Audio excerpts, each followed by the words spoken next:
Shalom, selamat datang di kelas online mata kuliah pengantar hermeneutik. Doa saya, semuanya kita dalam keadaan baik dan sehat.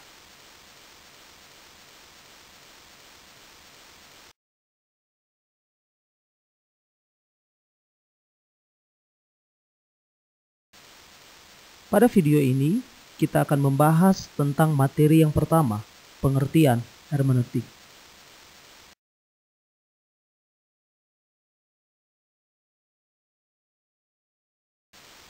Baiklah, kita akan mempelajari arti kata hermeneutik. Dalam bahasa Ibrani, kata hermeneutik diambil dari kata patar yang artinya menafsir, to interpret. Kata bendanya adalah pitron yang artinya tafsiran, interpretation. Kata ini paling umum digunakan dalam konotasi menafsir mimpi, karena mimpi berwujud simbol yang artinya tidak jelas, sehingga perlu untuk ditafsir. Itu dapat kita baca di dalam Kejadian pasal 41 ayat 8, Kejadian pasal 41 ayat 12, dan ayat yang ke-15. Yang kedua, dalam bahasa Yunani, kata hermeneutik sendiri diambil dari kata hermetikos yang berasal dari kata hermenio yang artinya menafsir, to interpret. Kata bendanya adalah hermeneia, artinya tafsiran, interpretation. Kata ini diambil dari kata Hermes, yaitu nama dewa Yunani yang tugasnya membawa berita-berita dari dewa-dewa kepada manusia.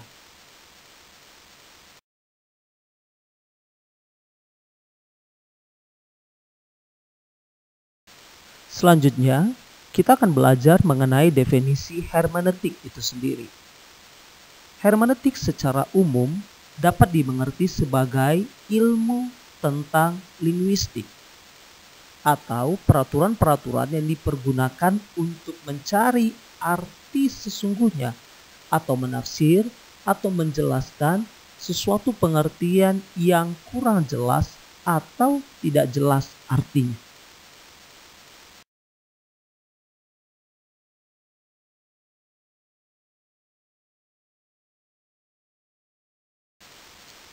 Sedangkan menurut Kristen, hermeneutik yang merupakan bagian dari ilmu teologi biblika memiliki 3 makna seiring dengan perkembangannya. Yang pertama, hermeneutik diartikan sebagai ilmu yang mempelajari teori-teori, prinsip-prinsip, atau aturan-aturan dan metode-metode penafsiran Alkitab. Hal tersebut dikemukakan oleh L. Berkhof dan Bernard Ram. Yang kedua, hermeneutik diartikan sebuah seni yang menguji kemampuan untuk mengaplikasikan prinsip-prinsip penafsiran Alkitab. Dan yang ketiga, hermeneutik diartikan sebagai ilmu yang mempelajari keseluruhan proses penafsiran, konsep-konsep keseluruhan dari tugas penafsiran tersebut, terutama dalam dimensi spiritual, bagi kepentingan pertumbuhan rohani dari sang penafsir.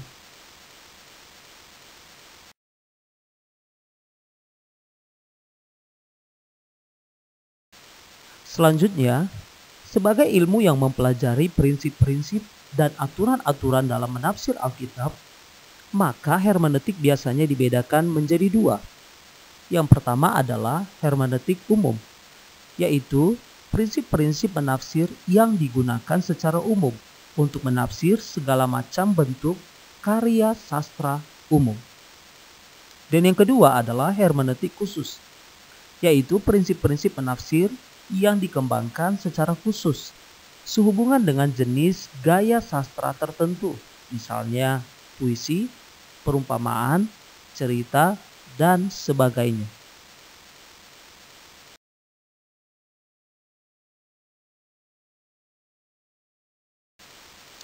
Materi terakhir dalam video ini adalah tempat hermeneutik dalam ilmu teologi. Hermeneutik bukanlah ilmu yang berdiri sendiri, tetapi berkaitan erat dengan ilmu-ilmu lainnya, yang tergabung dalam teologi biblika, yaitu teologi yang berurusan dengan penelaahan isi Alkitab dan alat-alat bantunya. Misalnya, ilmu pembimbing atau pengantar Alkitab, baik Perjanjian Lama maupun Perjanjian Baru. Ilmu tafsir Alkitab, baik Perjanjian Lama ataupun Perjanjian Baru. Ilmu teologi Alkitab, baik Perjanjian Lama maupun Perjanjian Baru. Dan juga ilmu bahasa asli Alkitab, baik Ibrani maupun Yunani. Hal yang tidak dapat kita hindari setelah mengaplikasikan prinsip-prinsip hermeneutik tersebut adalah bagaimana kita menyampaikan kebenaran yang kita dapatkan dari hasil penafsiran itu kepada orang lain dengan cara yang benar dan cara yang menarik pula. Oleh karena itu, ilmu homiletik atau ilmu berkhotbah adalah ilmu yang tidak dapat dilepaskan dari hermeneutik itu sendiri. Selain itu, teologi biblika yang adalah hermeneutik juga berkaitan dengan teologi sistematika, yaitu pengajaran Alkitab yang diformulasikan secara sistematis dalam doktrin-doktrin. Hermeneutik menjadi dasar yang sangat kuat bagi terbentuknya doktrin-doktrin yang akan dipelajari, bahkan yang akan disampaikan kepada umat.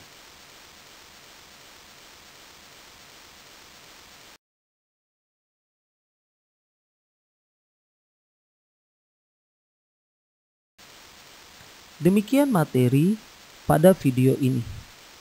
Jangan lupa untuk mengerjakan setiap tugas-tugas yang telah diberikan. Apabila ada pertanyaan, kalian dapat mengirimkan pesan baik melalui email maupun pesan WA di nomor yang tertera di layar. Tetap jaga kesehatan, tetap berdoa, tetap baca Alkitab, tetap beribadah. Tuhan memberkati.